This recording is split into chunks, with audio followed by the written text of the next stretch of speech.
যা অন্যান্য ইউরোপীয় শক্তিগুলোকেও অনুপ্রাণিত করতে পারে। 1889 সালের 7 এপ্রিল বুকর উসমান ইতালির সঙ্গে একটি চুক্তি স্বাক্ষর করেন, যার ফলে তার সালতানাত ইতালীয় সুরক্ষাধীন রাজ্যে পরিণত হয়। সুলতান কেনাদিদও একই রকম একটি চুক্তি করে তার হুবিউ সালতানাতকে ইতালির সুরক্ষাধীন করেন। এই চুক্তিগুলির মাধ্যমে তারা সরাসরি শাসন থেকে সরে গিয়ে পরোক্ষভাবে তাদের আধিপত্য বজায় রাখার চেষ্টা করেন। তবে ভবিষ্যতে এই চুক্তিগুলি প্রতারণামূলক প্রমাণিত হয়। 1923 সালে গভর্নর সিজার ডি ভেচ্চির নেতৃত্বে ইতালির একটি নতুন পরিকল্পনা গ্রহণ করে চুক্তি বাতিল করে সুলতানিগুলি দখলে নেওয়ার চেষ্টা করে। তবে এই পরিকল্পনা বাস্তবায়নের আগেই বুকর উসমান বিপদের আভাস পান।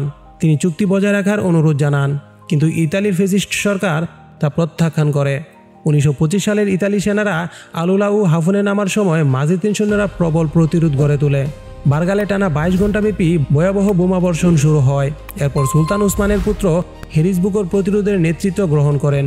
তিনি হাফুন ও হুরদিয়া অঞ্চল পুনর্দখল করেন এবং ক্যাপ গার্ডাফুয়ের ইতালির ঘাঁটি ধ্বংস করে।